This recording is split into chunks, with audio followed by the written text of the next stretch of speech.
이거를 소개하는 경위에 대해서 경위를 밝혀라요? 이게 어디서 온 거죠? 어디서 온 거죠? 우리 레터드센터 좋아하니까.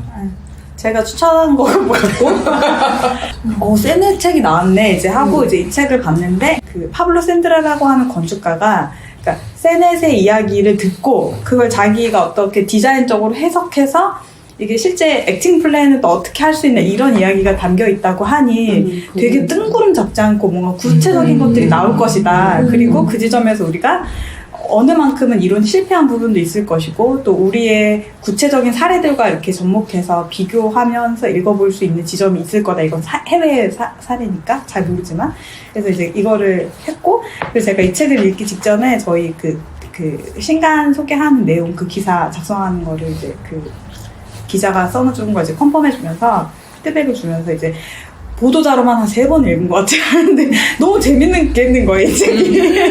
보도자료가 잘 정리되어 있어요. 그래서 알라딘과 교보 SE14에 나오는 그 내용들이 보도자료인데 이제 이 책의 구성은 정말 명확하게 그 프레임이잖아요. 리처드 세넷이 이때까지 너무 좋은 밑줄 칠 만한 머릿말 같은 주제어 같은 표제어 같은 그런 말을 너무나 많이 해서 그걸 어떻게 액션 플랜을 나올까 그걸 너무 기대하게 하는 얘기가 나오는데 그래서 앞에 요만큼 리처드 세넷 있고 요만큼 액션 플랜이라고 얘기하는 게 있고 마지막에 이제 대화하는 게 있죠.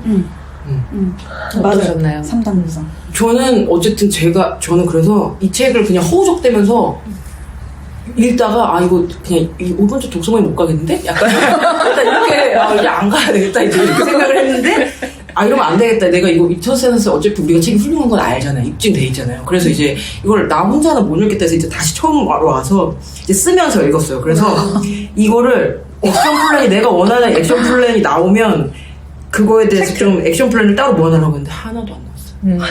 네, 하나도 없어요. 그래서 액션 플랜이라고 하는 게 근데 이게 어떤 느낌이냐면 우리가 원하는 액션 플랜은 사례가 있어야 되는데 혁신이라는 건 사례가 없잖아요. 그래서 이 혁신을 하기 위한 책이다라는 결론을 이제 얻었어요. 그러니까 이 사람은 어쨌든 표면으로 보이는 인프라 겨우? 악세스 플로어? 겨우? 모듈화? 약간 겨우? 이런 개념을 우리에게 제안한다고? 이렇게 들었었는데 마지막 위아래 이 사람 결국에는 리서치를 많이 하고 그 사람 연구에서 들여다보고 표면으로 쪼개서 보고 콜렉티브를 만든다라는 액션 플랜이 아무리 봐도 그래서 결국에 하는 게 그러니까 이 사람도 어쨌든 디자인의 회사 이 사회에 나와 있는 디자인의 질서 디자인의 꽃말은 질서 아닙니까? 그러니까 이 사람도 어쨌든 디자인의 맥락 그러니까 그동안 그렇게 맥락과 디자인을 배우고 주변에 무질서한 것들을 정의하는 디자인을 늘 배운 사람인데 이 사람도 어쩔 수 없이 그거를 정의하는 방식으로 다시 하려니까 꼬인 거 아닌가? 이 책에서? 저는 그렇게 결론 지었어요. 다른 분들 어떠실지 모르겠지만 그러니까 저는 읽으면서 이 사람은 리처드 세넷 그의 깊은 감동을 정말 깊은 감동을 받았고 이걸 내가 어떻게든 설명을 해내고 싶었던 것 같아요. 그러다가 리처드 세넷이 되신 것 같아요. 동기화 된 것 같아요. 화제가 이게 세넷이 있었나? 약간 자기에게도 쓰는 것 마냥. 근데 이제 그러니까 저는 이 책의 구성이 좀 재밌다라고 느낀 지점은 이 샌드라라는 사람이 되게 용기 있다고 생각했어요. 왜냐면 나는 세넷이 너무 좋아. 그러니까 근데 세넷이 한 말이 다 맞지는 않을 거잖아요. 그러니까 그리고 일부분 이게 이미 50년 전의 이야기인데 이걸 이 시각으로 새롭게 본다 하지만 늘 어떤 이론이나 사상에 대해서는 비판이 따를 수 있고 그의 어떤 그 수반되는 그래서 뭐가 이루어졌는데라고 하는 비판은 계속 50년간 지속적으로 있었을 거라고 생각을 하거든요. 그럼에도 불구하고 그걸 넘어서서 모아가지고 어떻게든 설명하려고 하는 그 노력이 굉장히 가상하다. 라는 생각이 1번 들었고 세넷을 너무 사랑하는 사람이다. 근데 이게 이제 중간에 나오면 그런 얘기 나오지만 비슷한 시기에 있었던 수많은 연구도 이제 도시와 사회과학 쪽에서도 있었고 사회학 쪽에서도 있었고 도시학 쪽에도 있었는데 우리가 읽었던 제인 제이콥스라고 하던가 이제 그게 실제 이제 공공의 어떤 프로젝트 같은 데로 이어지게 되면 어떤 연결고리나 이런 그 촘촘한 과정들이 있었다라는 걸 이해할 수 있는 그러니까 대척점에 있는 것들을 이해할 수 있게 해주는 그런 어떤 좋은 가이드는 맞다. 그리고 그 말씀하신 부분 되게 이렇게 공감이 됐거든요. 어떻게 하라고. 그래서 어떻게 설계하라고. 근데 읽으면서 나는 사실 제가 설계하는 사람이 아니어가지고 이거 읽으면서 창했어? 어떻게? 가로에 뭘 넣으면 된다고? 뭘 넣으면 된다고 했는데 그걸 어떻게 설계하라고는 없는 거예요. 그래서 그럼 이거 어떻게 해결하지? 근데 이제 그런 게 중요하고 그런 게 가능성이 될 수 있다. 그럼 예를 들면 그 디자인의 그 스케일의 단계에서 디자인하는 실제 사람들이 있을 거잖아요.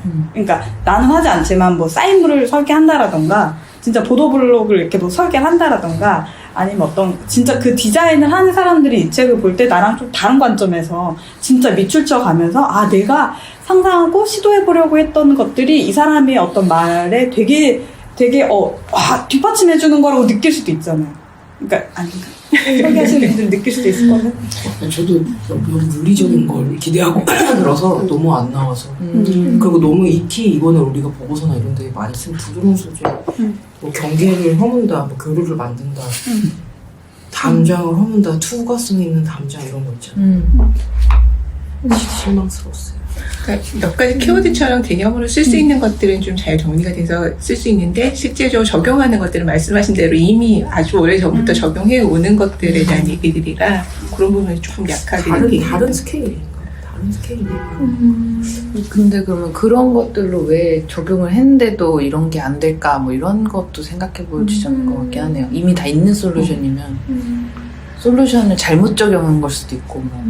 아니 이런 것까지 생각을 안 하고 그냥 그거를 너무 작게 썼다거나 뭐 도시적인 뭐 교류를 만들기에는 너무 미약했다거나 뭐 이런 걸 수도 있잖아요. 정책을 피고 계획을 하고 누군가를 이끌어가려면 정리된 비주얼의 조감도가 있어야 되잖아요. 그렇죠. 그거가 이끌 수 있잖아요. 근데 무질서의 디자인은 문장이에요. 글이에요.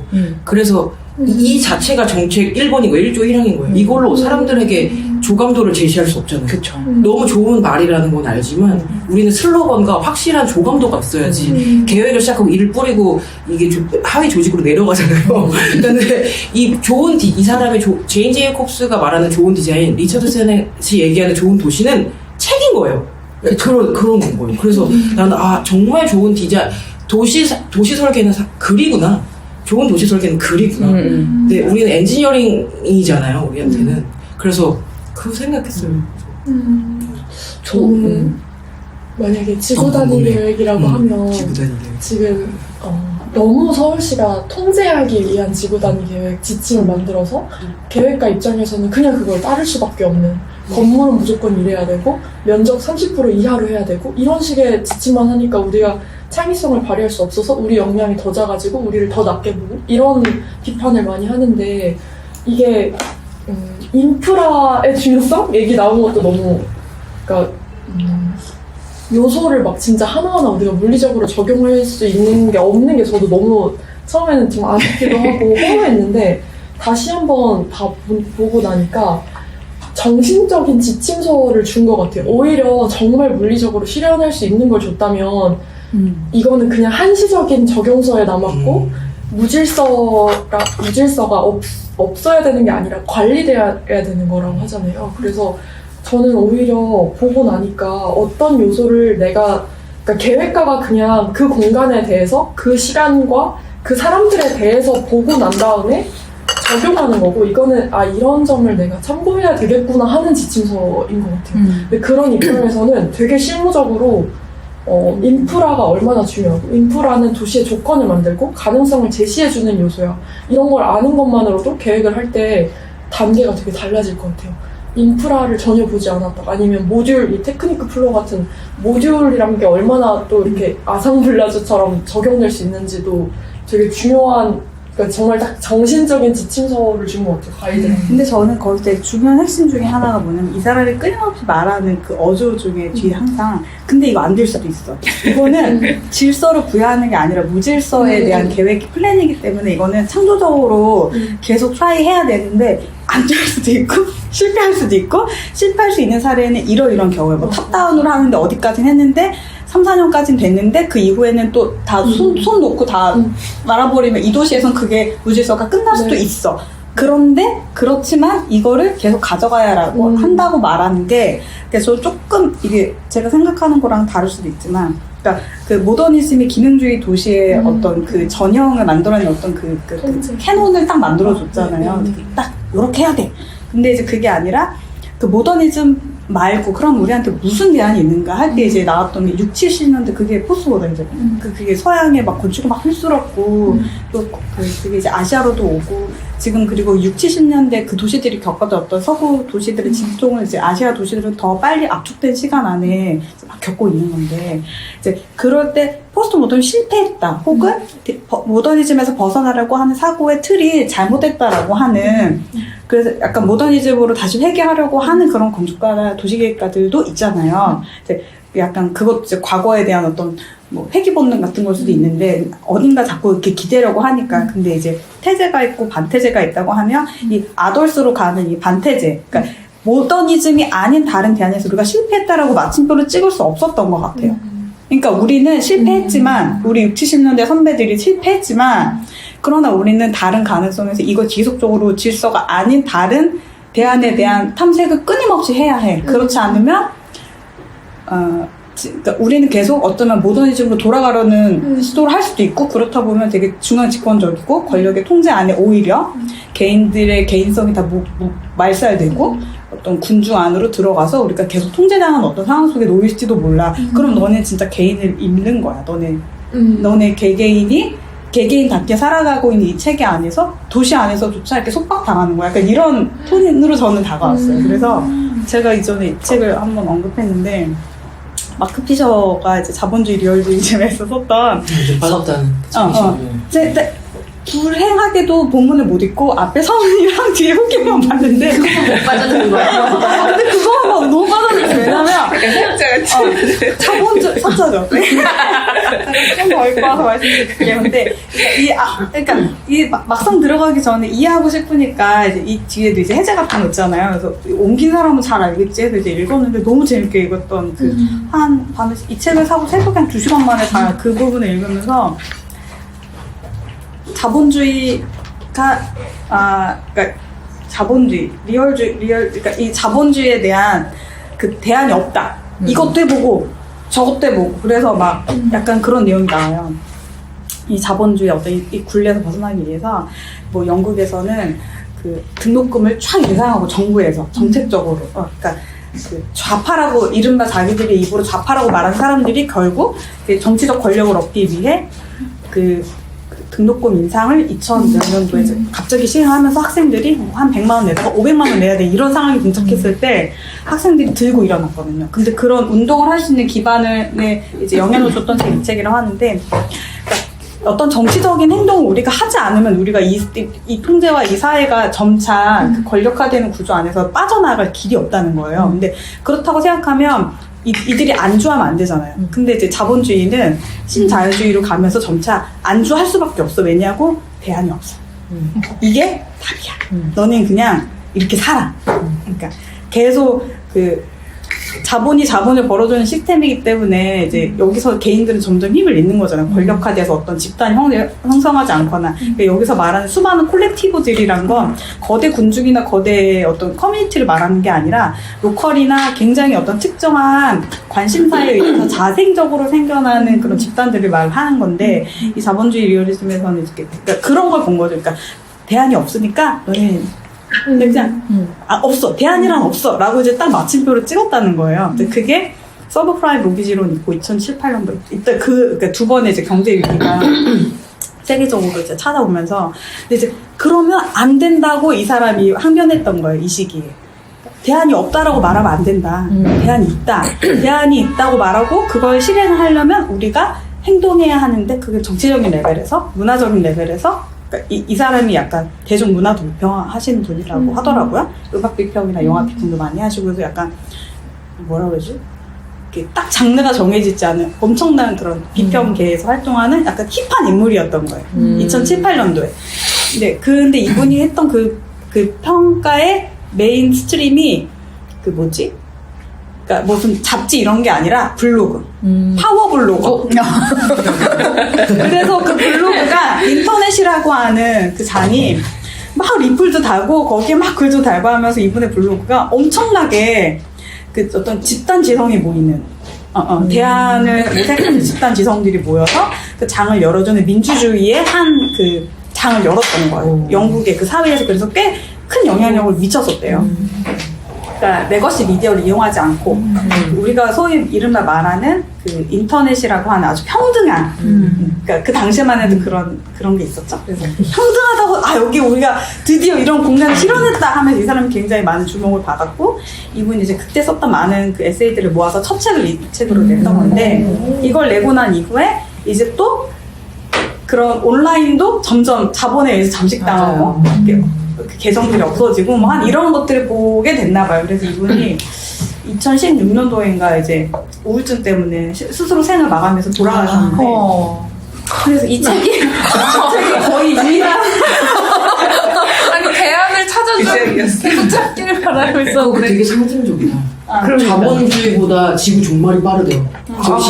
자본주의의 중심보다 지구의 종말이 더 먼저 온다. 그럴 수 있을 것 같아. 되게 상징적이야. 대안을 찾던 사람이 우울증으로 자살하면 너무 자살을 했어. 그러니까 근데 그게 여기서는 그걸 되게 슬프게 보진 않고 그냥 이거는 이 사람의 이론이나 이 사람의 사상에 대한 어떤 종식을 말한다기보다 그냥 이렇게 한 개인이 이런 사회에서 느꼈던 어떤 무력감이나 개인적인 그 아픔이 그냥 개인의 선택에 의해서 따른 거지. 피셔는 사실 그 영국에서 출발해서 이제 우리나라 2002년 전인가 출간됐었고 1세가 그래서 뒤늦게 동양에도 알려지고 하면서 이 사람이 이렇게 뻗어나가려고 했던 수많은 갈래의 길들을 터졌으니까 이제 그 후속 연구들을 또 많은 학자들이 해주면 좋겠다. 그리고 이제 그게 되게 실천적인 영역으로 많이 갔으면 좋겠다라고 하는 평가를 듣고 있대요. 그래서 재미있는 것은 이 책을 번역하신 분이 그런 뭐 자본주의 이런 거 공부하신 분이 아니라 예술학 서동진 교수님 아세요? 개원예대. 예, 개원예대 서동진 교수님이라고 이제 그런 그 예술 쪽에 비평 굉장히 잘 쓰시는, 그러니까 저는 그렇게만 알아. 근데 이제 그분의 제자가 이제 그분이 이렇게 좋은 사람이 있어서 뚝 던져주니까 읽어보고 엄청 좋아가지고 이 책을 열과성을 다해 번역하셔서 번역이 진짜 맵거든요. 그래서 제가 너무 금방 읽었어요. 그러니까 쉽지 않은 내용인데 번역이 쉽다니까 이제. 번역이 되게 잘 됐어요. 에너지가 있을 수 있잖아요. 그죠. 대안은 없는가. 그러니까 대안이 없다라고 우리 포기하지 말자는데 이 책을 이렇게 겸하여 읽으면서 사실 우리가 늘 이거 하다 보면 결국 부딪히는 게 해방이 안 되잖아. 결국 시장의 논리로 돌아가면 우리가 다 할 수 있는 게 없잖아. 그러니까 이런 이야기, 그러니까 공공의 자원을 투입해봤자 공공이 하는 일은 수익 창출이나 이런 지속 가능성이 없기 때문에 주저앉아버릴 수밖에 없지 않냐. 근데 그러려면 결국 어떤 자발성을 하는 것이 수익이라던가 자본주의 논리 안에 들어와야 된다. 근데 이제 그걸 안착하기 위해서 그 중간에 정부가 만들어 놓은 수많은 탑다운의 프로젝트들, 마을 만들기 사업, 뭐 그때 장소 만들기 막 이슈됐을 때 마을 만들기 사업, 도시재생 사업, 우리가 막 그런 거를 탑다운의 방식으로 따라가고 있는데 계속 수많은 한계점들이 우리 그 한국 안에서도 발생됐던 것 같아요. 그러니까 대표적으로 일본과 우리나라의 그런 사업들의 그 근본을 따져보면 결국 일본은 어떤 자발성이 좀 더 우리나라보다 강했던 것 같고, 마치츠코리라든가 70, 80년대 우리보다 훨씬 앞서서 그런 시도들을 하고, 그리고 그 커뮤니티를 형성한다라고 하는 그 어떤 집단의 특성이 우리와는 좀 달랐던 것 같아요. 그러니까 마을의 어떤 진짜 마을의 어떤 마을성을 지킨다거나 혹은 자기들이 그 정신을 지키겠다거나 하는 거랑 우리나라는 우리 동네가 조금 잘 되면 이제 부동산 값이 올라서 내가 이거 팔고 나가면 오케이 땡큐, 약간 이런 식의 발상이 그 뿌리가 다르기 때문에 규모가 다르잖아요. 서울이 사는 대도시와 일본의 그 소도시 뭐 이런 거. 맞아요. 그런 거 근데 다 무시하고 이런 좋은 문구를 가져다가 이제 쓰는 거 아니에요. 우리 영국에서도 됐대. 그리고 그러니까 동양에서도 됐대. 근데 우리도 하지 하고 시장님들이 어디 한번 나갔다 오면 자꾸 뭐 이런 거 하잖아요. 그러니까 그래서 이게 답이 없나 할 때 답답함을 느끼긴 했는데 한편으로 이제 무질서의 디자인을 읽으면서 또 한 번 느꼈던 건 결국 그 대안이 없는 속에서 끊임없이 대안을 우리가 찾지 않으면 진짜 우리는 여기 잠식당할 수밖에 없구나. 그러면 이게 그 리처드 세넷이 앞에서 이야기한, 그러니까 앞에 그 사상적인 부분에서 이야기했던 그러니까 종과 노예의 관계가 계속 그 시스템 안에서 이렇게 머리 한번 나도 잘 살고 올 건데 그 시스템 안에 편입되려고 하는 그 틀을 벗어나야 되는데 그냥 내가 그 틀 안에 묶여 있는 거예요. 나도 돈 좀 벌어가지고 나도 중산층 좀 돼봐야지. 그런 거잖아. 그러니까 나도 외제차 한번 타봐야지 뭐 이런 거 있잖아요. 그러니까 결국 여기서 벗어나라고 하는 시도가 그 틀을 벗어나서 거기서 해방되는 자유 공간으로 가는 게 아니라 속박돼가지고 내가 그러니까 그 이 피라미드 위에 올라가야지 정도의 수준으로 우리가 계속 눌리고 있다. 그러니까 보고 있는 거죠. 이렇게 위에 진짜 그 피라미드 정점에 제가 있진 않아서 잘 모르겠지만 그걸 이제 권력을 쥐거나 자본을 가지고 있거나 이미 이 시스템에 어떤 고착화된 것들 안에서 이제 잘 이렇게 집권하고 있는 사람들에서 입장에서 보면 굉장히 자본주의는 너무 편한 시스템인 거죠. 굴러가는 기차처럼 이렇게.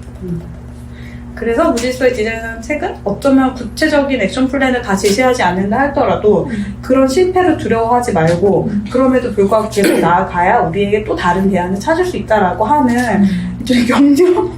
일종의 이어져야 한다 이거는. 근데 저는 그러니까 더 영감을 많이 주는 책일 수 있었을 것 같은데 좀 계속 읽으면서 그래서 이 사람들은 뭐가 질서고 뭐가 무질서라고 생각하지? 라는 것에 대해서 나는 답을 못 얻으니까 아예 처음에 자기가 생각할 때는 질서라는 것은 도시의 질서라는 건 이런 거고 무질서는 이런 거라고 생각한다라고 좀 더 구체적으로 얘기를 해줬으면 그러면은 우리도 이 책을 읽으면서 뒤에 좀 막연한 얘기일 망정 우리가 사는 도시를 좀 생각을 해보면서 아 이거는 이런 식으로 좀 적용해 볼 수 있겠다 그리고 영감을 훨씬 더 구체적인 영감을 받을 수 있을 것 같아요. 물리적인 설명을 하지 않더라도. 그런데 그런 얘기가 없어. 그래서 뭐가 무질서라는 거야? 내가 생각했을 때 50년 전에 리처드 세넷이 말하는 무질서라는 것과 지금 현재 이제 50년 지난 후에 이 도시의 무질서라는 건 완전 다른 개념인 것 같고, 그리고 도시가 질서라는 게 그냥 막연하게 생각을 하면 이미 이 도시가 무질서지 않나. 어떤 질서나 규칙에 맞춰서 되는 것들이 뭐가 하나가 있을까. 그러니까 스케일에서 자본주의가 이 도시를 한다고 하지만은 사실은 그게 전부는 아니잖아요. 정치적인, 사회적인 여러 가지 것들이 다 복합되어서 일이 일어나는 건데 도대체 그럼 질서가 무질서? 저는 이게 해결이 안 되니까 이 책이 내내 너무나 힘든 거예요. 왜 나와 있는데? 그러니까 도시 계획적인 이런 진짜 무질서가 아니라 도시 계획적으로 봤을 때 그냥 딱 되게 예를 들었을 때 르꼬르비제 질서, 제인 제이콥스 무질서. 그러니까 뭔가 정형화된 것, 비정형화된 것, 지구 단위 계획으로 구역을 나눈 거, 상업지역, 주거지역 나눈 거 그런 것들이 함께 모여 있어서 제인 제이콥스가 얘기하는 상점 앞에 보도가 넓어서 거기서 애들이 놀고 놀이터를 관찰하는 시선 이런 게 무질서. 근데 그러면은 우리 사회에 그렇게까지 무질서가 없나? 이런 생각이 드는 거죠. 그렇게 생각하면 예를 들면 맞아 계획적인 측면인 것 같아요. 그런 데도 있겠죠. 있는데 이렇게 정리하려고 하는 욕구, 아까 말씀하신 그 정책이나 사회를 관리해야 되니까 도시계획을 할 때 정리를 질서로 정책을 만들고 질서 도시를 디자인하잖아요. 그러니까 그런 시작이 잘못됐다는 것 같아요. 계획적인 자체가 잘못됐다. 네, 그리고 그런 게 있으면 정리하려고 하잖아요. 그렇죠. 재개발 지역도 재건축 지역도 이런 식으로 그 민간 자본을 그 주변을 다 정리하려고 하는 거잖아요. 또 도시계획 이론에 의해서. 그래서 그런 프레임은 계속 그 얘기밖에 없네? 질서는 그 얘기밖에 없네? 그거를 만약에 이게 또렷하게 안 해서 계속 그 무질서의 개념을 헷갈렸다면 너무 읽기 힘들었을 것 같은데요? 네, 너무 힘들어 보이네요. 너무 힘들고 이 책을 내가 힘들었을 것 같은데? 근데 그게 그 프레임은 뭐였는데? 제가 예전에 그 서울 어바니즘 할 때 그 도시를 보는 입장이 서양의 어떤 개념을 가지고 있지만 서양은 우리나라 굉장히 상황이 다르다. 그래서 왜 이렇게 서울은 무질서하냐 헤르조그가 이렇게 그걸로 시작하잖아요. 그 책이. 그러니까. 근데 저는 사실은 이 책을 보면서 아까 처음에 그래서 이렇게 이야기할 때 그러니까 이게 한국이랑 비교해서 설명하면 좀 다르게 해석할 여지가 굉장히 많을 것이다라는 느낌이 들고 왜냐면 그러니까 유럽이 도시가 가지고 있는 건 스페인 개조고시 알지만 안 변하잖아요. 그러니까 저는 여기서 되게 웃겼던 게 건물을 지을 때 셀렉해서 지으면 그 앞에 공간은 공공공간이지만 진정한 공공공간이 아니다. 이렇게 딱 단정을 지어서 얘기하는 거였어요. 왜? 나도 우리는 셀렉하면 앞마당 잘 쓰는데? 거기서 막 이렇게 상점도 팔고 팝업도 우리는 그런데? 왜 무슨 말이야? 이렇게 했는데 그러니까 이상훈 교수님 말씀하실 때 외국에서는 그 필지와 땅을 구획할 때 그 서로 간에 지금 얘기하잖아요. 그러니까 딱 치고 그 겉에 다 담을 둘러싸고 뭐 이렇게 딱 건물을 짓고 그 안에 뭐 코티야드도 만들고 이런 식이야. 그래서 정갈한 그 뭐라 그러지? 필지선과 그 가로선이 일치한다 그러나? 그래서 인면이 쫙 도열하는 그런 식의 도시가 구성이 됐다면 한국은 그러니까 약간 남향에 배치해야 되니까 이렇게 둘러가지고 건물이 이미 뒤로 빠져있고 그래서 건물과 건물 사이가 다 떨어져 있고 근데 이제 이게 불규칙한 이 사이 공간을 어떻게 쓸지가 해결이 안 되고 그리고 인면도 들쭉날쭉하고 그러니까 우리가 살고 있는 이 도시는 이미 너무 이게 너무 다른 거예요. 이 사람들이 무슨 이런 거 얘기를 같아. 하나. 그 계획적인 거고 갑자기 생각이 났는데 이게 우리가 가끔 책을 읽다가 어떤 도시에 대해서 도시 이론을 적용해서 설명하잖아요. 그럴 때 없는 도시가 그 설명하잖아요. 가상의 도시. 그러니까 자본주의 프레임에 이렇게 너무나 이게 서울 가지고 이런 거를 대입해서 설명하면 너무 논란거리가 많으니까 그래서 아예 가상의 도시로만 그게 설명이 되는 거야. 아니 근데 이 책을 쓴 사람들의 머릿속엔 자기가 생각하는 도시가 어떤 도시인지 있을 거야. 있어. 스페인이나 영국 그리고 심지어 있겠죠. 유럽이라고 해서 다 그렇게 정돈된 거 아니잖아. 정말 그 구도심만 그렇잖아요. 구도심만 정돈되어 있고 모든 것이 다 정리되어 있고 거기에서 딱 1시간만 나와봐. 교회 공장 있고 뭐 노동자 주거들 있고 아무렇게나 버려져 있는 땅들이 엄청 많거든요. 유럽도. 우리가 유럽의 도시를 이렇게 할 때는 그것에 대해서는 아예 생각도 안 하잖아. 언급도 안 하잖아요. 이 사람들도 마찬가지로 그러면 이 사람의 머릿속에 예를 들면 뉴욕이면 뉴욕 뭐 그러면 마드리드는 마드리드 뭐 생각한 어떤 도시의 원형이 있었을 거야. 이 말을 하기 위해서는. 왜냐면 이 베이스 없이 얘기는 못 할 것 같아. 원형이 있다면 얘기해주면 안 돼. 그러니까 아니 그게 뭐냐고. 그게 뭐냐고. 찾고 싶었는데 없었구나. 그게 뭐냐고. 네가 생각하는 게 뭐냐고. 언제 패를 까는 거야. 이거 지금 어디 사람이야? 왜 이렇게 아껴두는 거야 자기 패를. 앞부분에 프랑스 얘기 왜 이렇게 길게 이 프랑스 사람인가? 이러고 한참 찾아봤어요. 맞나? 한편으로는 이제 도시계획 측면에서 저는 이렇게 여기서 용도 지역, 뭐 용도 거기 우리 엄청 많이 얘기했잖아요. 그리고 그 이상한 교수님 책에 썼는데 제가 조님 이거 어떻게 번역을 할까? 용도 지역 지구 우리의 제도로는 용도 지역 제가 그거고 영국에서 처음 출발할 때 이름은 그냥 조닝이었어요. 근데 여기서 용도 지역으로 번역을 했나? 근데 이제 이게 여기선 용도 지역이라고 표시했지만 이게 법이에요. 법. 이게 법이에요. 그러니까 이거에 맞춰서 하는데 그 도시계획 하시는 분들이 이제 색깔칠하고 지역 나누고 프로그램 나누고 딱 기능에 따라 분배하잖아요. 딱 그냥 그 차원에서 도시계획이 약간 기능에 따라 이제 획일화된 질서를 우리가 계속 부여하려고 한다는 게 딱 그 그리는 어떤 수준에서 생각하면 말이 된다. 저는 그렇게는 느꼈던 것 같아요. 이 책에서 말한 질서가 그러니까 사실 한국이랑 뭐 똑같지는 않겠지만 이렇게 굉장히 이렇게 플랫하게 놓고 뭐 용적률 얼마 프로그램 뭐 1종, 2종, 3종 이런 식으로 나누고 하는 이런 식의 접근 그러니까 이런 사고를 가지고 있는 접근 자체가 굉장히 어떤 질서와 체계를 가지고 있는데 이제 그걸 다 모든 도시에 적용해서 그것들이 이루어지고 있는 어떤 상황을 보고 이 질서가 굉장히 어떤 거대한 그냥 그런 느낌으로 저는 그 질서를 그렇게 그 정도 수준에서 얘기한 부분이 있었던 것 같아요. 근데 거꾸로 약간 궁금해지는 건 이게 지금 말하고 있는 무질서의 디자인이라는 게 말단 단위에서는 적용하기 정말 합당한 그러니까 휴먼 스케일을 얘기하는 그런 얘기들인데 도시를 개발할 때 과연 무질서의 디자인이라는 논리로 개발을 해나갈 수 있을까? 큰 스케일에서 큰 틀을 만들 때 그럴 때는 약간 의문이 들긴 하는 그래서 거예요. 백지의 도시는 이제 거기서 디자인하기는 어렵다는 얘기 나오잖아요. 토론에서. 있는 것에서. 있는 것에서 이제는 우리는 해야 합니다라는 얘기 나왔고 저는 여기서의 무질서는 그 포스트 모더니즘에서 나온 질서는 다 의미 없어의 무질서가 아니라 질서 있음을 추구하지 않는 상황이라고만 봐서 그런 그러니까 질서 있음을 우리 이 계획가들은 바라게 되는데 포스트 모더니즘은 정말 아예 대항 세력에서 나온 움직임이었으니까 우리가 잠깐 그 흐름이 있었지만 계획가들은 질서 있음을 추구할 수밖에 없는데 질서 있음을 추구하지 않는 것을 그냥 무질서라고 본 것 같아요. 질서가 없는 상황 그리고 그거를 어떻게 하려는 그 욕망을 참고 좀 관망하면서 이 사람들이 이렇게 움직이는구나를 뭔가 이렇게 더 조금 조율하고 이끌어줄 수 있는 정도의 단계. 그리고 여기서 세넷이랑 계획이나 지향점을 제시하는 거 같아요. 그걸 딱 정신적인 가이드라인 같았고 둘의 얘기에서도 살짝 다른 부분이 있잖아요.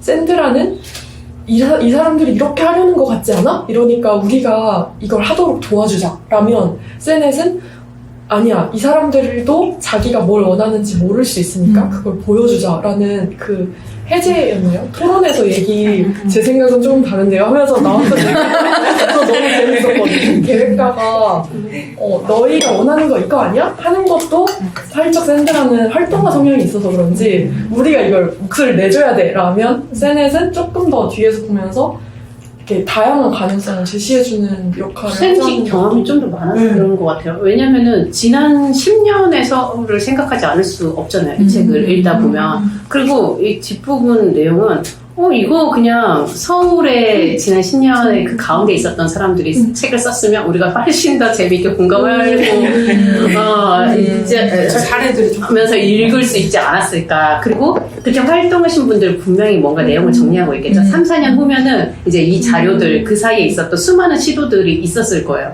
그래서 지금 솔직히 이 뒤에 책을 내가 완전 이해 못한 것도 있겠지만 서울에서 벌어진 일들에 대해서 일목요연하게 뭔가 정리가 돼 있지만 그 책보다 전혀 흥미롭지는 않다. 하나도 흥미롭지 않다라는 생각이 들었어요. 지금 도시재생 쪽 활동을 좀 하셨죠?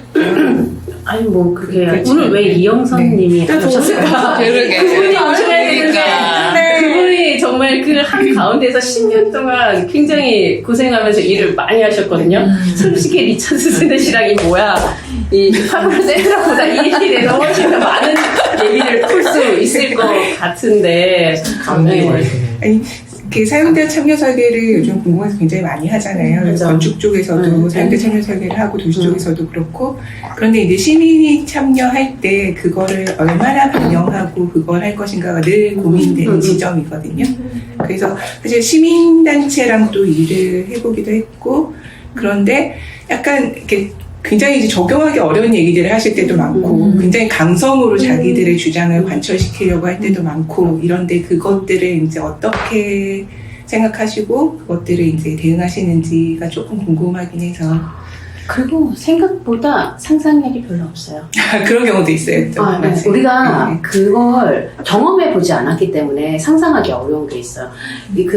이영선님은 활동가로 활동을 많이 하셨고, 한편으로는 주민으로 여러 가지 제안을 하셨단 말이에요. 그러니까, 뭐, 건축가로서 거기 모더레이터로 뭐 들어간다거나 이런 게 아니라 그냥 주민의 입장에서 여러 가지 활동을 많이 하셨고, 같이 이제 회의를 하기도 했는데, 거기 가서 보면, 처음에 서울시에서는 너무, 그러니까 주민들의 의견, 아까 그 파플라 샌드라 말한 것처럼 주민들의 의견대로 다 해줘야 되지 않냐 이러는데 생각보다 이 도시를 공부를 안 하신 분이라 어떤 게 가능한지를 잘 몰라요.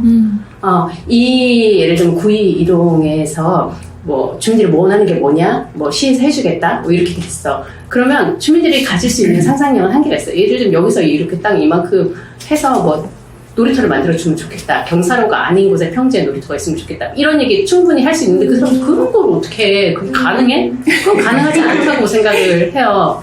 그리고 그걸 한들 이제 그 과안에서는 이게 이 윗선에서 얼만큼 생각하고 얼만큼 예산이 나오는지 모르기 때문에 그냥 자기네들이 간단히 이때까지 할 수 있었던 간단한 제스처로 할 수 있는 프로젝트를 원해. 그러면은 그 사이에서 그다지 그렇게 큰 변화를 만들어내기는 쉽지가 않고, 그리고 언제나 목소리를 많이 내는 사람들이 늘 옳은 건 아니고, 목소리 큰 사람.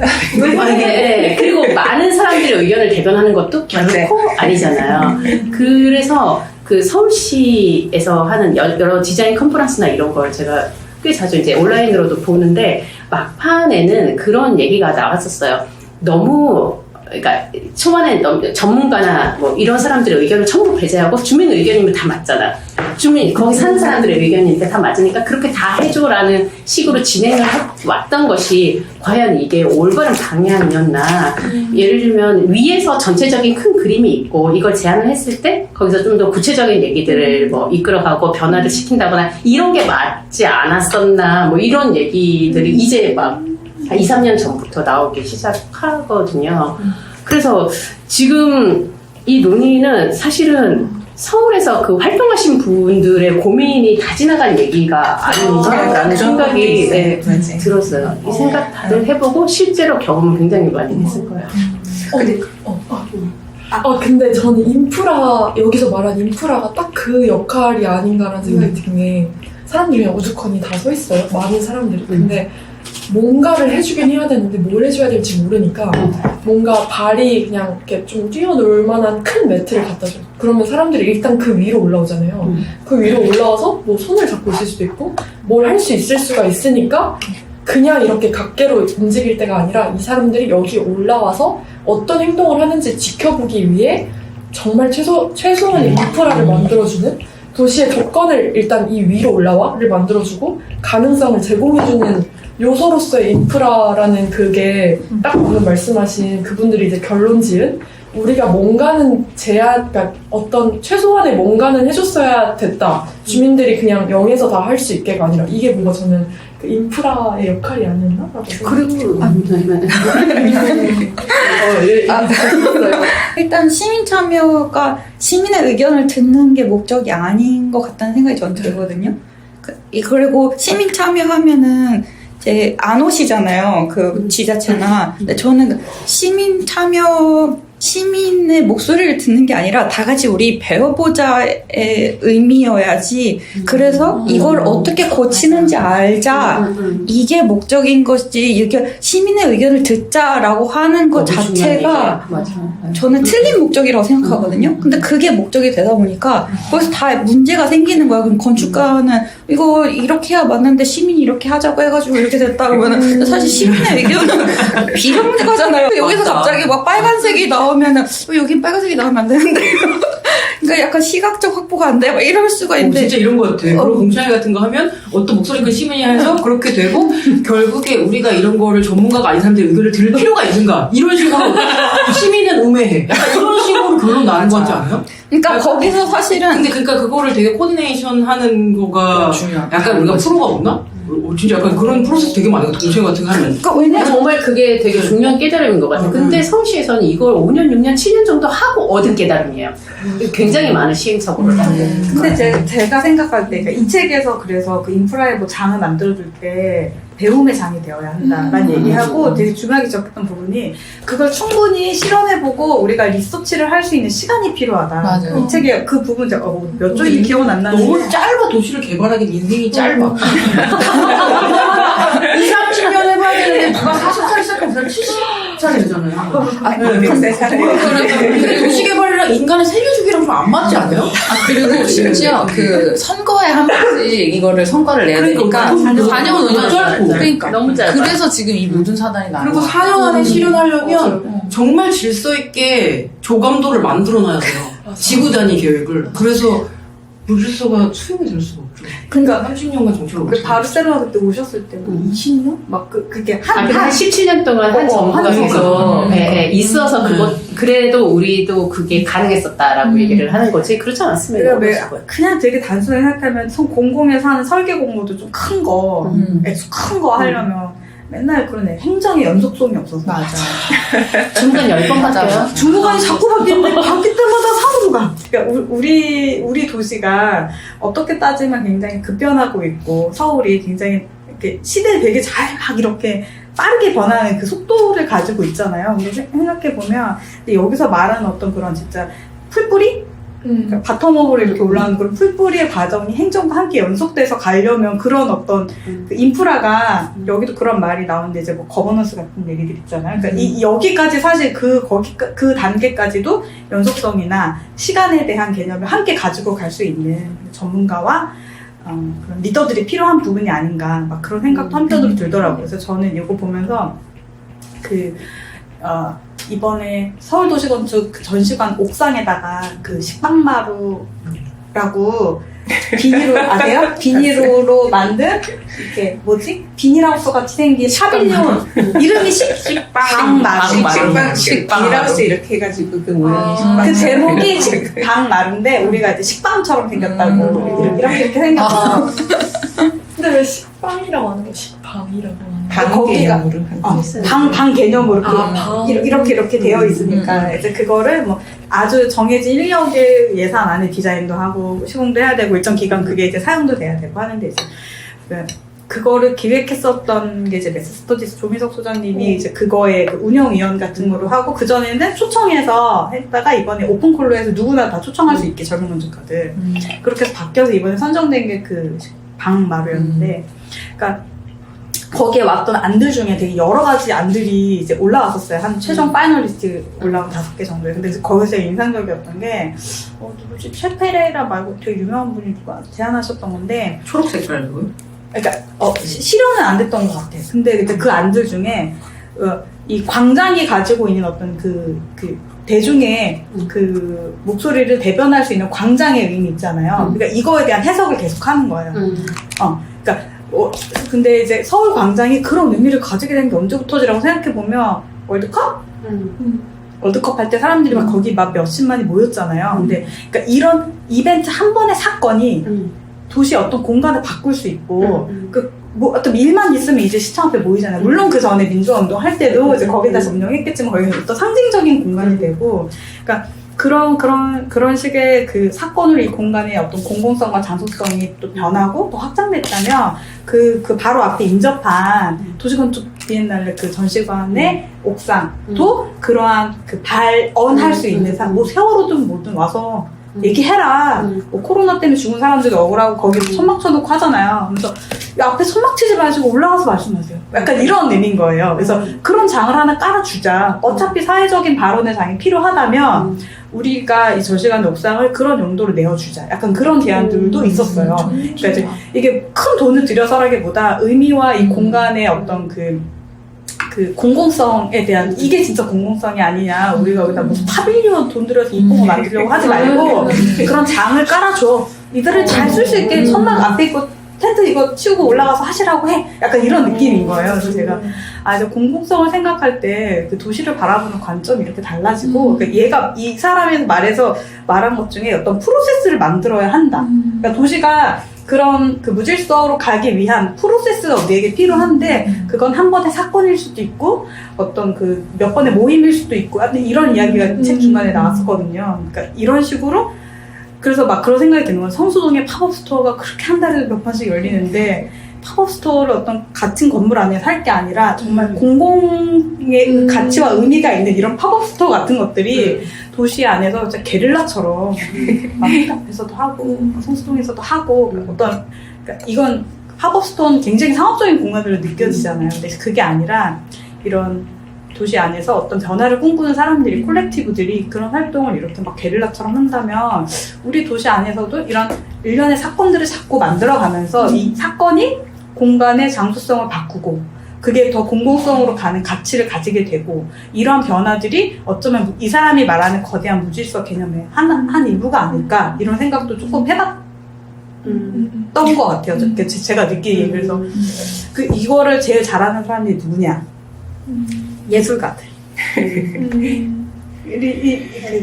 콜렉티브 하니까 또 생각났는데 예술가들이 이런 그러니까 이분들이 예를 든 것들 중에 도시재생의 많은 부분은 문화를 통한 도시재생, 예술을 통한 도시재생을 이제 지난 정권과 지난 정권에서 굉장히 많이 이제 타이틀을 내걸어서 블랙리스트도 만들었지만 한켠에서는 그런 일들도 했었거든요. 문화를 통한 도시재생과 지역재생을.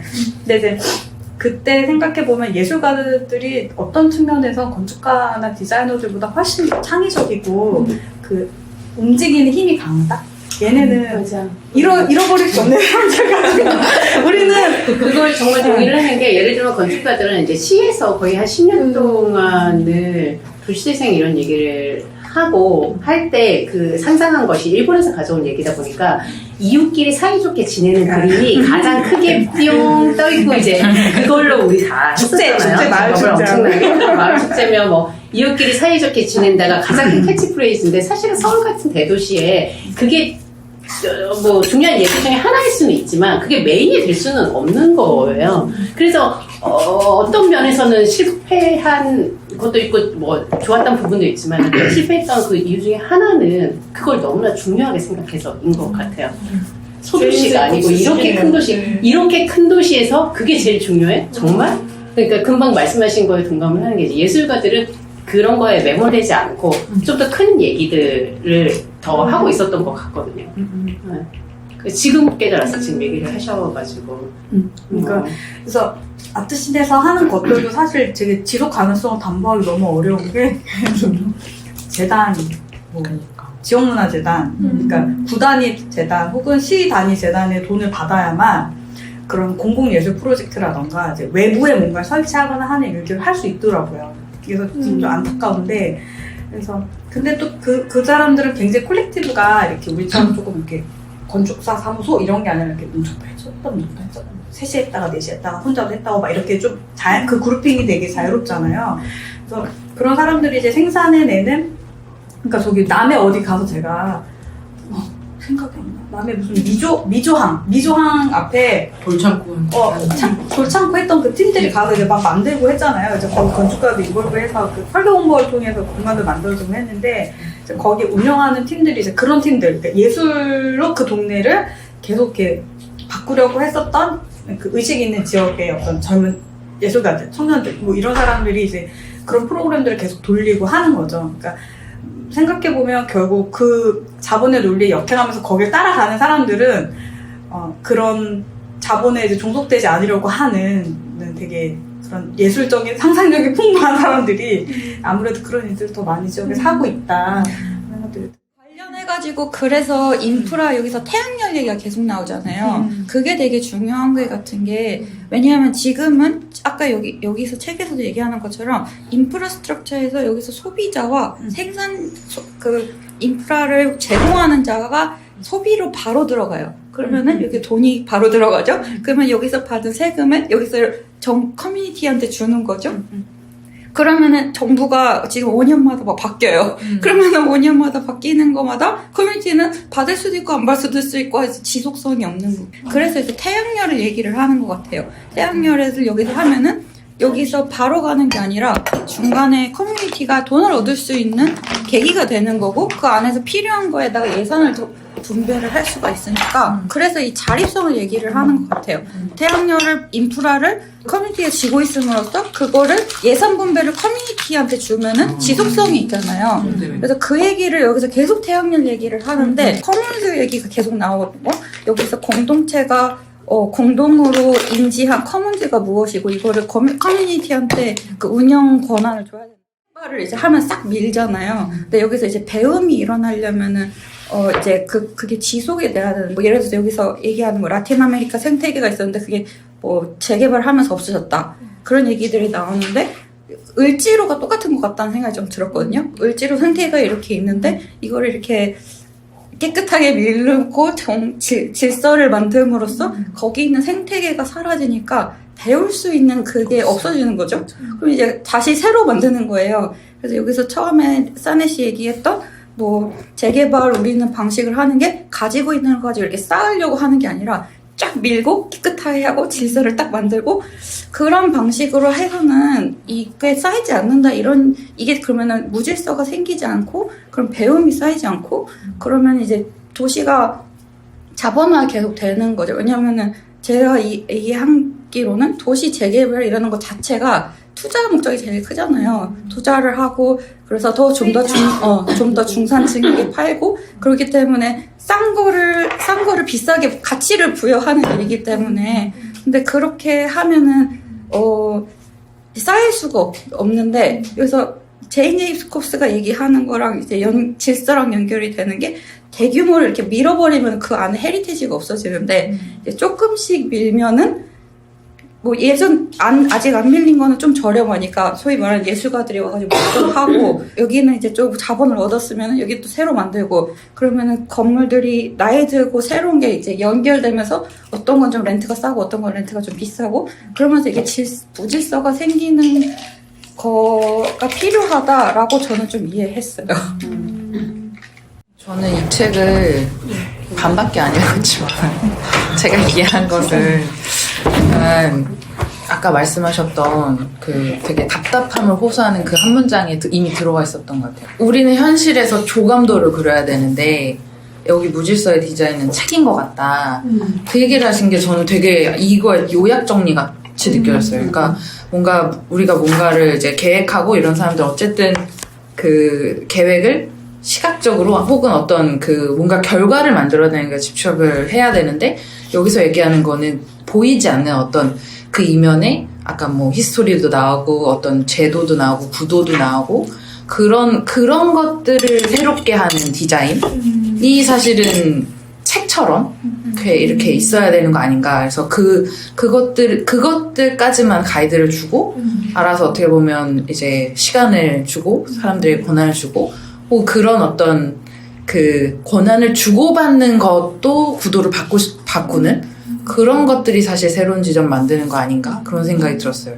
그래서 약간 콜렉티브, 아까 뭐 남의 이런 것도 사실은 일종의 콜렉티브 활동이라고도 보여지는데, 저는 여기서 제일 감동적이었던 건 그 콜렉티브들이 그 제도를 바꾸는, 그러니까 기존에 이미 주어진 우리 사회의 그 틀을 바꾸는 거에 계속해서 영향을 미치는. 근데 이제 우리나라에서 계속 그 돌아가는 거는 제도를 바꾸기보단 그 제도에서 주어지는 자본이나 이런 것들을 계속 어떻게 받고, 그래서 그게 유지가 안 되면 이제 또 힘이 빠지고, 약간 그런데 돈을 주는 제도 자체를 바꾸는 게 아까 말씀하셨던 태양열?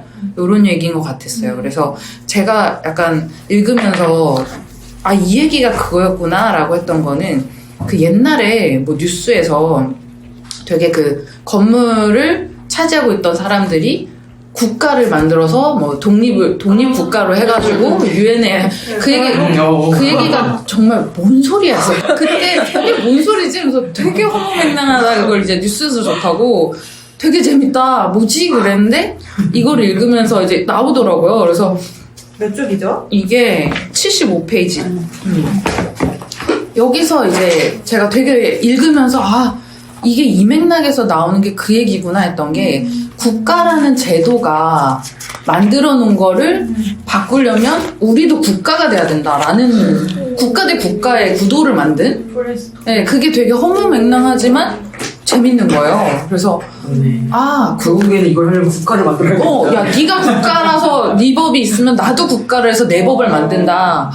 거기서 되게 그 얘기가 이 얘기였구나. 되게 재밌었어요. 그래서 이 국가와 이 제도와 이 사회가 만들어놓은 틀을 바꾸는, 그게 사실은 어떻게 보면 무질서의 디자인인가? 그런 생각을 했었어요. 이 책의 실천 방식이다. 국가를 만들어. 국가 내지는 액션 플레이. 근데 사실 국가라는 것도 왜 없다 그랬지? 안 읽었는데 75페이지를 제대로 안 읽었는데. 국가라는 것도 사실 제가 맨날 요즘 이제 뉴스 보면서 이제 나라 뭘까? 나라라는 게 뭐야? 나라가 뭘까? 그러니까 제가 생각했던 나라라는 어떤 그런 기본적인 법도 있고 질서도 있고 구조도 있고 이런 것들이 그 윗선에서 다 깨부셔지고 있는 느낌? 그래서 내가 알던 나라와 지금 돌아가는 나라가 너무 다른 거예요. 그래서 약간 그 구조 자체가 우리가 바꿨어야 되는데 저쪽이 바꾸니까 그게 너무 나도 이 틀에 굳이 같이 갇혀가지고 살 필요가 없지 않나? 쟤도 지 맘대로 사는데 약간 그런 생각을 하거든요. 그래서 약간 그 나라라는 것도 사실은 우리가 뭔가 되게 실체가 있는 것 같지만 사실은 그냥 구조일 뿐인 거죠. 구조와 제도일 뿐인 거죠. 네, 그래서 이들이 그렇게 나라를 만들고 그게 되게 웃겨 보이지만 사실 어떤 구조를 바꿔야 된다라는 거에 다른 표현이었나 보다. 그 생각을 했어요. 근데 여기서 이제 이 건축가가 제가 읽지 않은 그걸로 넘어가기 전에 그런 얘기를 해요. 이 질서를 만드는 사람이 무질서를 이야기하면서 또 질서 얘기를 하는 게 모순이다. 근데 결국 하고자 하는 얘기는 그 뭐 만들려는 실체가 아니라 결국 그 이면에 책 같은 얘기를 하는 그 지점인 것 같아요. 그래서 뒤에는 뭐가 나올까 이러면서 약간 기대를 했는데 그거를 뭐랄까 질서의 어떤 형태는 없다라고 보고 약간 무질서에서 뭘 얘기하려는 건가를 이제 상상하며 마저 읽어야겠다. 약간 그런 생각을 하고 있었어요. 6장까지 읽지 않았어요? 저는 6장까지 진짜 열심히 읽다가 7장에서 진짜 힘이 빠지더라고요. 저 책이 이만큼 남았는데 왜 내가 원하는 게 안 나오는구나. 그래서 여기까지 진짜 막 밑줄 치고 막 열심히 막 포스트잇 붙이고 이렇게 읽다가 여기서 그냥 그게 뭔가 진짜 질서의 어떤 솔루션을 기대하면서 읽으면 그 질서를 얘기하려는 게 아니니까 무질서를 좀 더 파봐. 약간 그런 책이어서 아마 그 솔루션은 안 나오지 않았을까. 연두색이 된 거 아닐까요? 그렇게까지 심오할까요?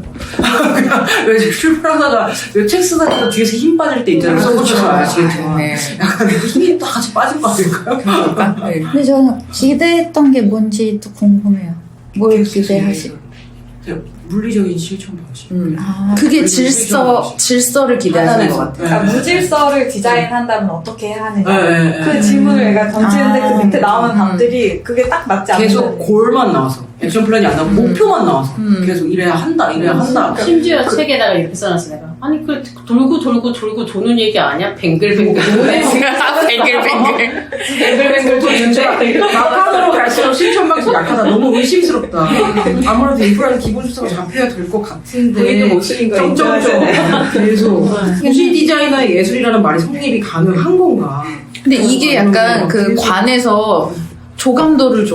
혹은 그래서 뭐 사례가 있어? 라고 얘기하는 마음과 사실 비슷한 것 같은 거예요. 구체적인 실체를 원하는 것 같은데 사실은 지금 여기서 얘기하는 거는 다른 방향을 보여주는 약간 그런 책이었던 것 같아서. 그래서 어느 정도는 책 고성이 챕터가 나오면 고를 얘기하다가 뒤에서 액션 플랜을 얘기하고 약간 이러는 거예요.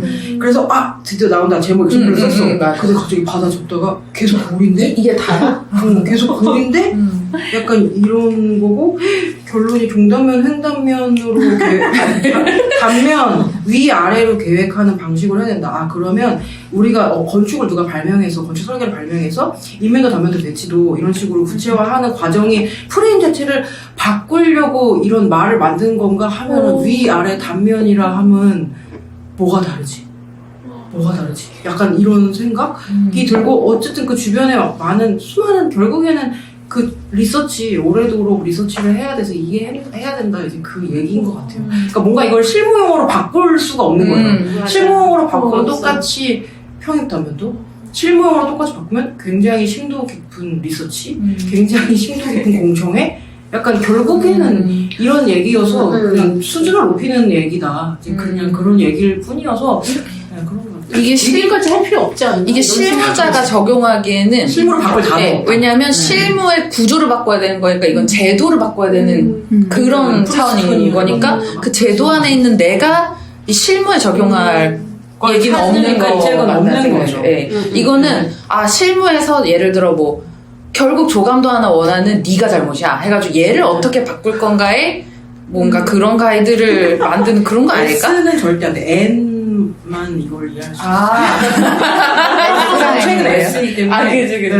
네. 그래서 이게 결국에는 그렇죠. 결국에는 이제 그런 얘기인 거죠. 그래서 이제 실무의 용어가 없어서 만약에 그 틀을 바꿔야 된다면 또 똑같은 얘기인데 생애 중에 너무 짧다. 맞아. 내가 바꿀 거는 아닌 것 같아. 내 삶은 너무 그래서 짧다. 당장에 그런 액션 플랜이 있으면 내가 한국에서 도시건축을 하면서 뭔가라도 이거를 내가 이 필드에 있을 때 바로 할 거를 찾는 거지. 그게 안 될 숙제니까. 이제 그런 사람에게는 읽을 거리가 없는 거죠. 그 책은. 또 내가 이걸 연구한 학자는 아니니까. 이제 그런 거거든요. 근데 좋은 건 없었어요? 더 여기서 막 발췌해서? 저는 사실 다 좋았어요.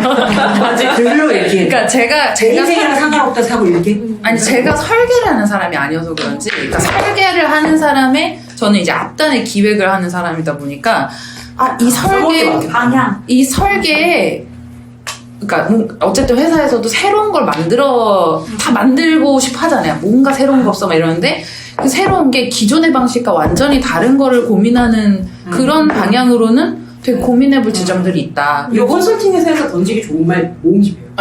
꼭 할 수 있는. 근데 그걸 진짜로 설계를 만들어내는 어떤 그런 게 된다면 이게 조금 더 이게 뭐랄까 뭐 공간에서 사람을 모이게 하고 이런 게 아니라 뭔가 더 큰 구조를 바꾸는 그런 걸 상상해 볼 수는 있겠다. N이거든요. 뭔가 그런 쪽으로 상상의 단초를 제시해주는. 근데 그러고 결과적으로는 그래서 다들 나중에 정치하겠다고 하는 건가? 그런 생각은 들었어요.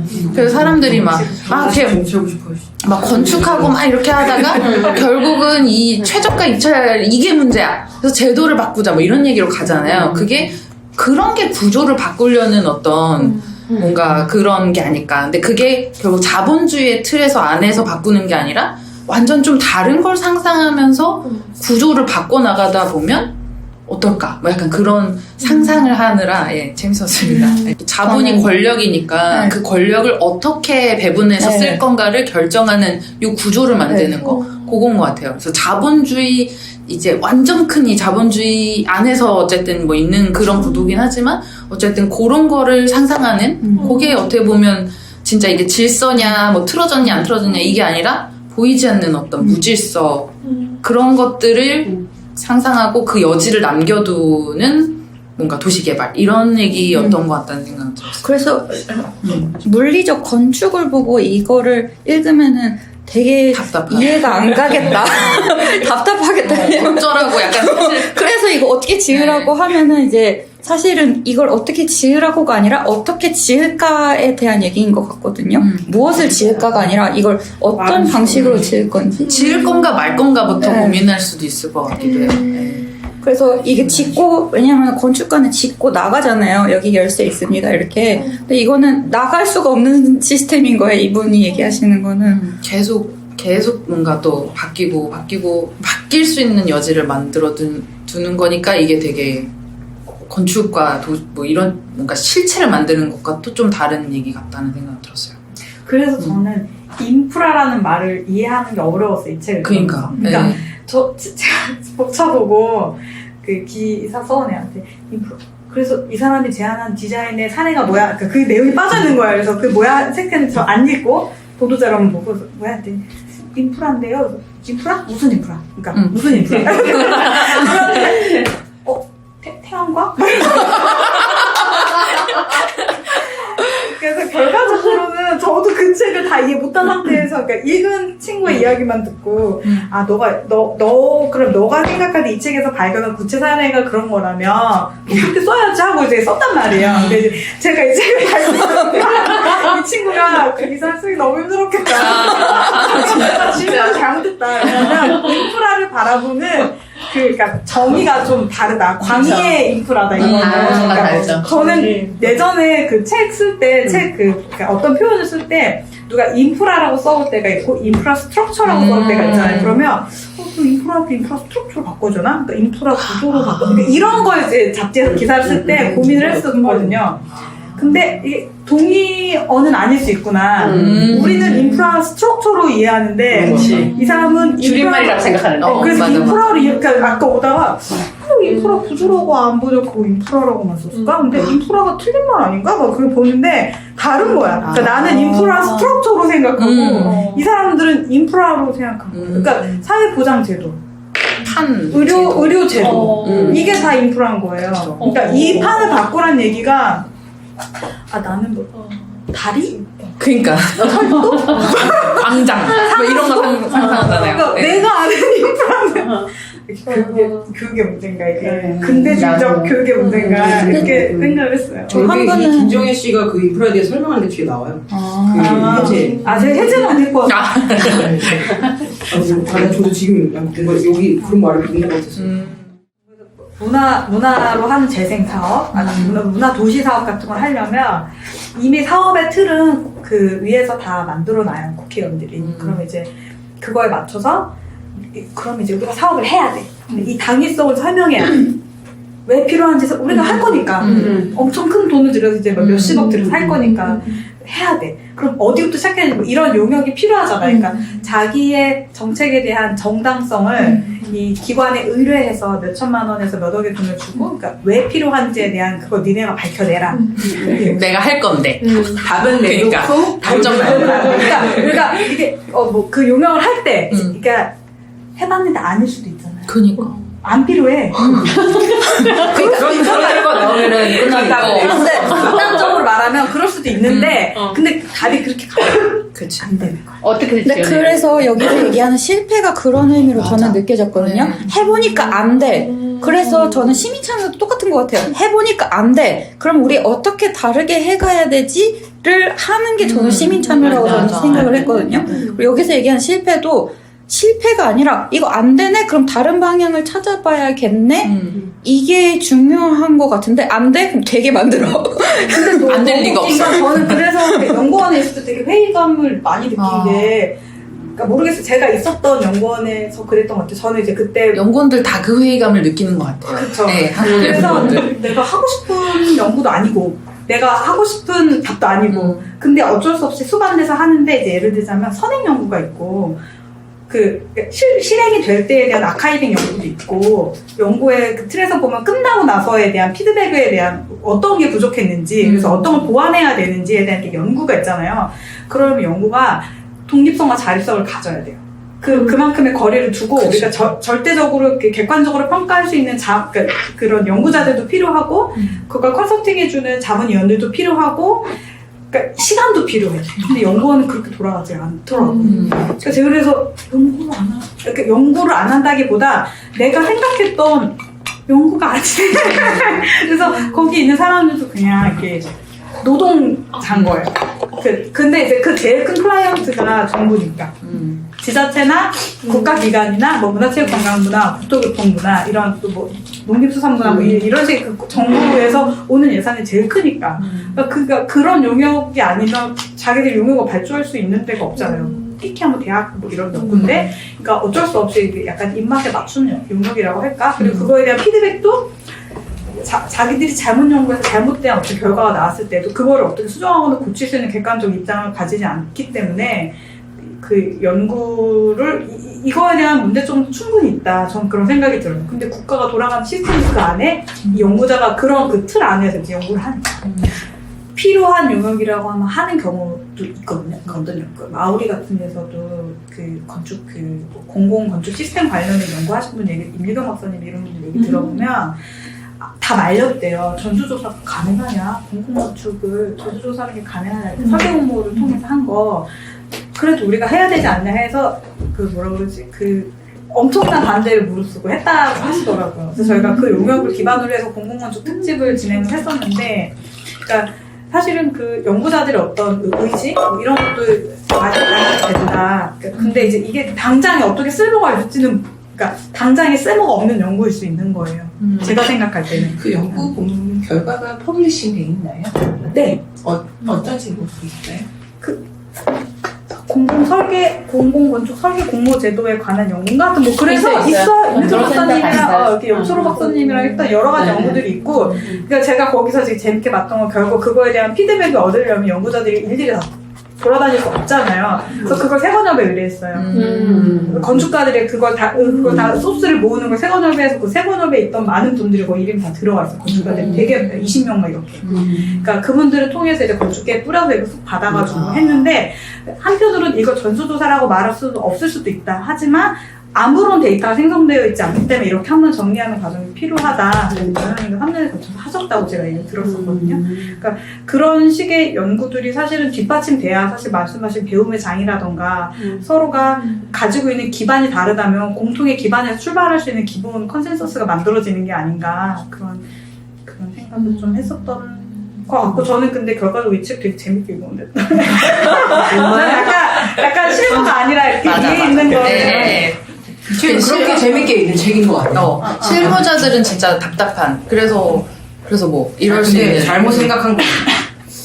저도 사실 설계 스튜디오 다니니까 그냥 뭐지, 도시에 관심이 있긴 한데 사실 해본 적도 없고 잘 모르고 그게 어떻게 건축화되지? 라는 정도로만 도시를 약간 도구적인 수단으로 봤었거든요. 그래서 이거 읽으면서 그래도 어떻게 설계 관여하지라는 의미를 가지고 읽으니까 확실히 어렵고 재미가 없었는데, 이제 다시 되돌아 생각해보면 좋았던 점은 초반에 세넷 글을 처음 읽었거든요, 사실. 유명한 건 아는데, 그래서 부끄럽지만 처음 읽었는데 세넷 치고 괜찮지 않았어요?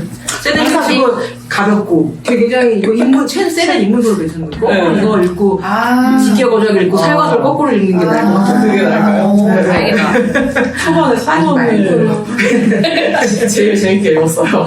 그래서 이렇게 이론에서 말하는 그 어휘들? 약간 가장자리랑 경계? 그런 부분도 되게 좋았고, 그래서 생각나는 게 약간 라틴어 주거지 한가운데 그 중심에 어떤 커뮤니티 시장을 계획했더니 잘 작동하지 않았고 오히려 경계에서 그게 섞일 수 있게 하는 게 좋았을 것 같다라고 라는 말, 이런 것들이 오히려 제가 이거 읽으면서 상상하는 게 더 건축적으로 막 이렇게 할 수 있지 않을까? 그러면은 하면서 오히려 더 와닿았던 것 같아요. 네.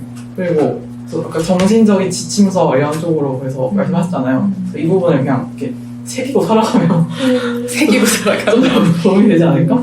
라는 생각이 들었고, 그래서 오히려 원축이 아니더라도 저희가 물리적으로 계획을 해서 만들어주면은 사람들이 그 안에 살아가고 어쩌고 뭐 이런 건데, 뭐 그냥 일반인들, 그냥 도시에 사는 사람들도 이거를 어쨌든 건축을 모르더라도 이런 정도의 사고방식으로 살아가면 좀 진짜 이상적이지만 무질서 디자인은 꺼지지 않을까?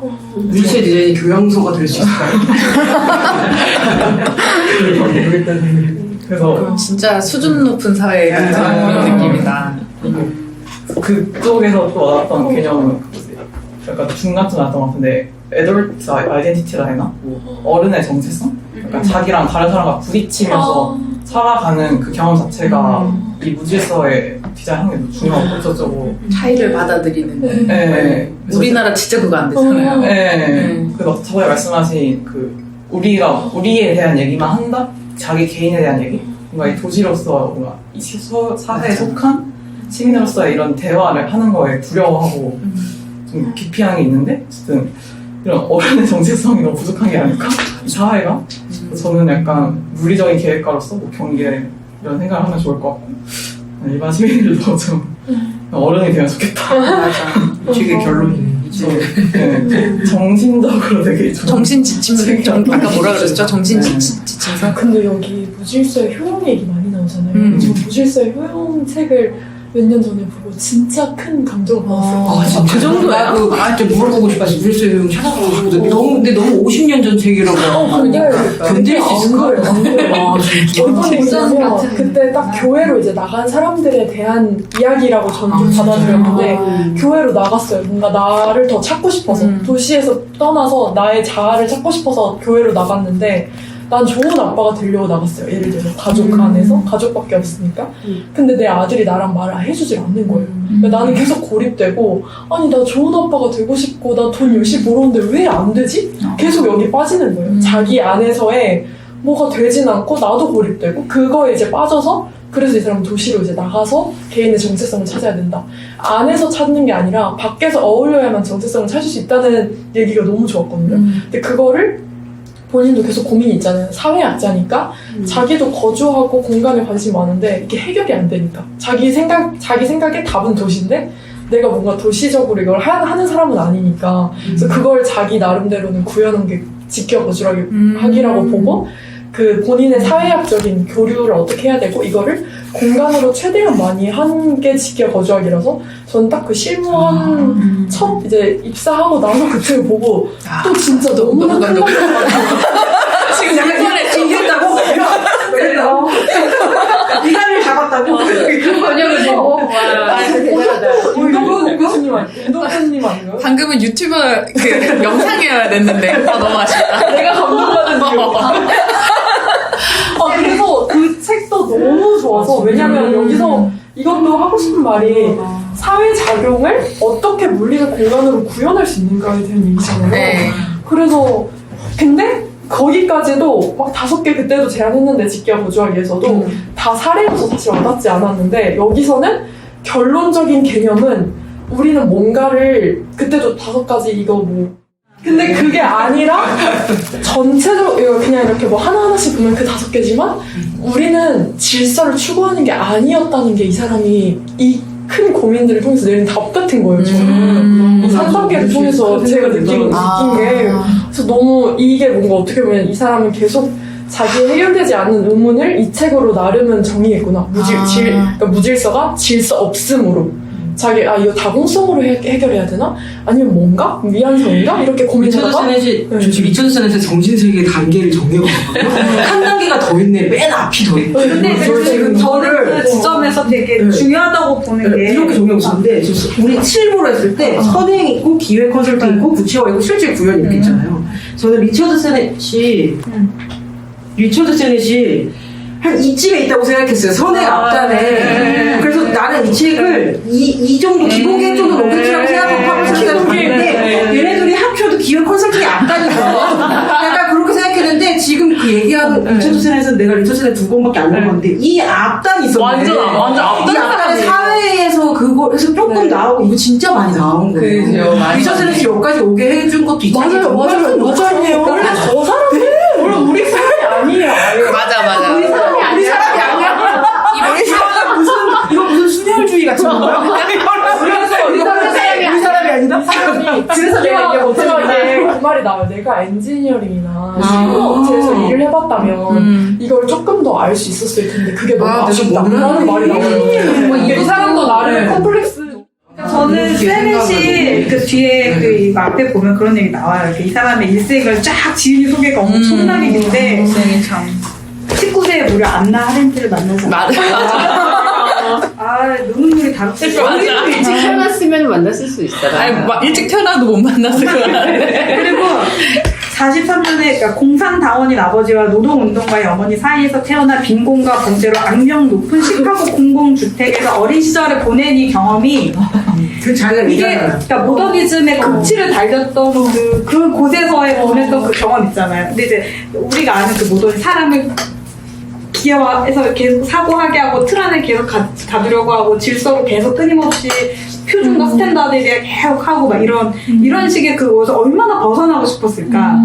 그러니까 인간 존재와 사실 질서와 무질서가 공존하는 존재라고 생각하고 칸트가 있으니까 프로이트도 있는 거잖아요. 그러니까 이런 그 균형 안에서 굉장히 자아가 되게 투쟁적으로 싸우면서 나의 존재를 개인으로서 그리고 공동체의 일원으로서 그래서 이 뒤에도 가보면 개인으로서 존중받고자 하는 것과 고립에 대한 문제 있잖아요. 그래서 적당히 고립도 필요하지만 적당한 상호작용을 가지게 하는 이 양 극단의 사이에서의 균형을 계속 얘기하거든요. 그러니까 이런 게 이 사람이 가지고 있었던 어떤 그 어린 시절의 경험이나 교육이나 이런 게 굉장히 뿌리 깊게 영향을 주었겠구나 라는 생각을 저는 했었어요. 그러니까 이 무질서 이 사람 버릴 수 없는 게 자기는 너무 질서화된 세계의 그 이 틀 안에서 갇혀서 굉장히 고통받았었구나 하는 것을 느꼈던 거거든요.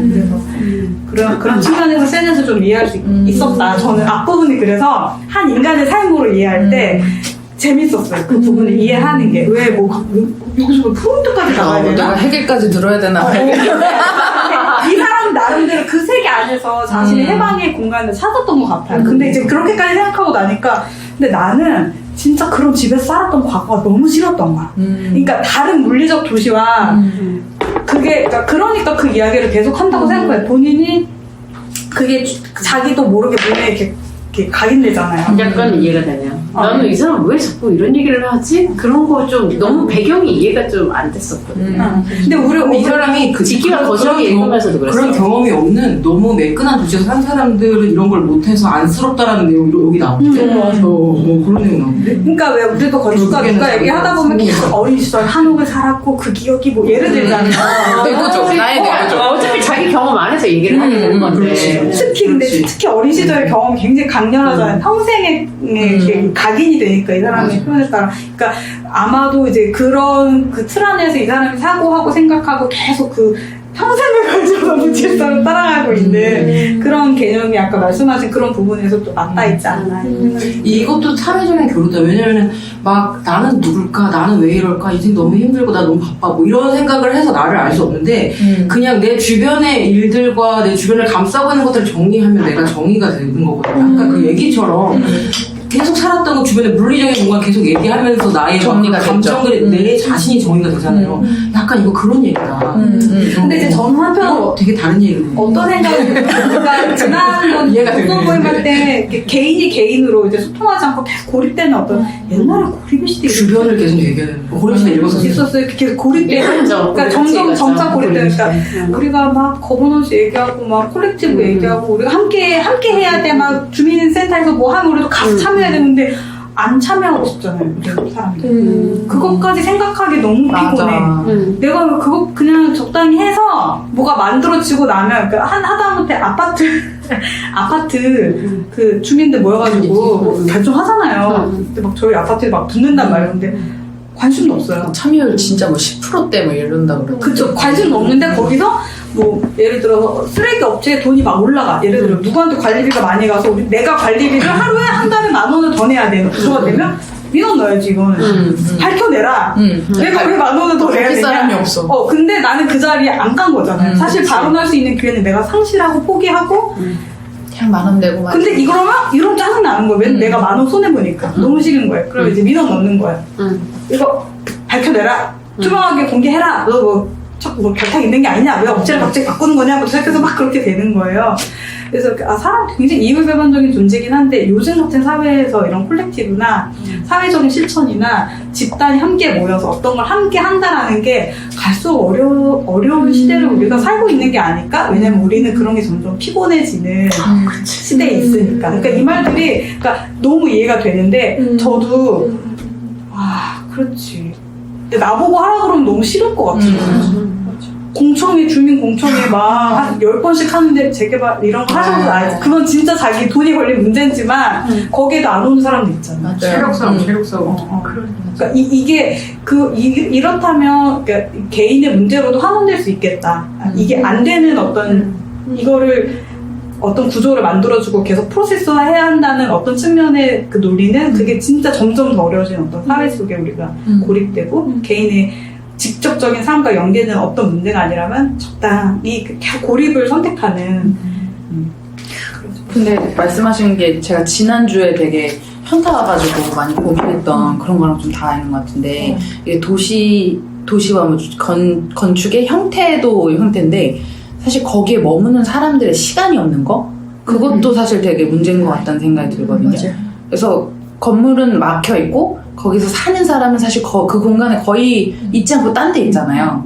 이거를 왜 생각하게 됐냐면 당신도 느리게 나이 들 수 있습니다. 그 책을 너무 감명 깊게 읽었는데 나만 났어. 2번 나죠. 근데 거기서도 마지막에 약간 진짜 건강 얘기를 하다가 결국은 이제 이 사회와 그리고 이제 통근 시간이 너무 긴 뭐 이런 얘기를 하면서 에너지를 다 쓰고 왔는데 내 몸은 어떻게 챙기냐 약간 거기에 너무 막 공감을 한 거예요. 그래서 제가 하루에 단지 회사를 가기 위해 쓰는 그 시간과 그리고 이분이 8시간 자래니까 8시간을 빼면 하루에 5시간이 남는데 그 안에서 제가 뭐 1시간 왔다 갔다 하기 위해서 씻는 거, 밥을 차렸으면 뭐 설거지하는 거, 그리고 고양이들 두들고 나면 나를 챙길 시간 없는 거예요. 그러니까 나를 챙기는 건 씻고 먹고밖에 없는 거지. 그 와중에 독서를 아무튼. 근데 거기서 이제 계속 생각하다 보면 사람들이 시간이 없고 근데 왜 이렇게 통근 시간이 많을까 하면 이미 도시가 너무 커서 그냥 내가 그냥 10분 걸어가서 할 수 있는 그런 도시가 아니잖아요. 그리고 왜 주 40시간인가 뭐 이런 것까지 막 생각을 하게 되더라고요. 그래서 약간 이 공간뿐만 아니라 거기에 모여 사는 사람들의 시간도 우리 사회에서 기다려주는 시간이 없듯이 나도 참여할 시간과 에너지가 없는 이 답이 없다. 약간 그래서 약간 그 공동체에도 참여를 할 시간과 에너지가 없고 그런 생각이 들었어요.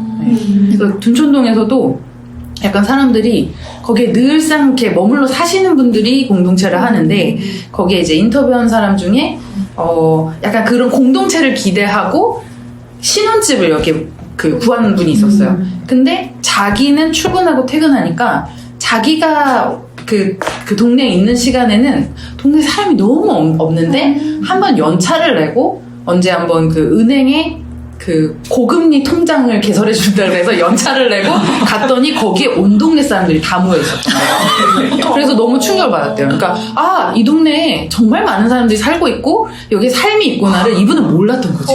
근데 지금 제가 또 그런 거예요. 직장을 계속 다니니까 그래서 내 삶이 없다. 너무 현타가 오고 막 그랬었어요. 근데 아무튼 다시 이제 우리 느리게 나이를 먹습니다. 거기서 읽으면서 감동받았던 건 우리가 자본주의를 이길 수 있는 게 없는 것 같잖아요.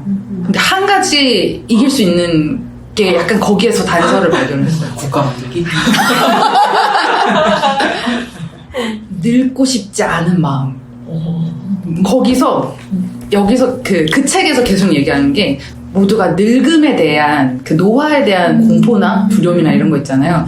그래서 자본주의에서 막 나에게 강요하는 많은 것들을 이길 수 있는, 그러니까 이런 거를 이런 습관을 떨쳐내고 새로운 삶으로 가장 강력한 예, 거라는데. 이렇게 뭔가 전환을 하게 하는 가장 강력한 그게 그 책에서는 그러니까 그분이 그렇게 얘기하는 건 아닌데 거기서 제가 발견한 건 그냥 이대로 이렇게 빠르게 늙고 싶지는 않다라는 마음이 자본주의에서 강요하는 뭐 이것저것 막 먹어라 뭐 해라 소비해라 이런 거를 그걸로 극복할 수도 있겠다. 약간 거기서 내가 늙고 싶지 않은 마음에 자본주의를 극복할 수도 있겠다. 그런 생각이 들었어요. 그래서 자본주의를 완전 그건 왠지 다르게 살고 싶다라는 어떤 욕망인 거잖아요. 그래서 다르게 살고 싶은 욕망이 가속 노화에 대한 두려움일 수도 있겠다. 그래서 약간 이게 완전히 그 도시나 이런 거를 재편하는 완전히 다른 사실은 되게 정말 유구한 욕망이잖아요. 모든 권력자들이 다 꿈꿨던 불로의 그 욕망을 잊고 있었네? 라는 생각을 그 책을 읽으면서 했었어요. 그래서 나의 삶을 바꾸는 그 힘은 다른 욕망일 수 있겠다. 도시도 바꾸겠다. 국가도 잘하면 바꾸겠다. 뭐 이런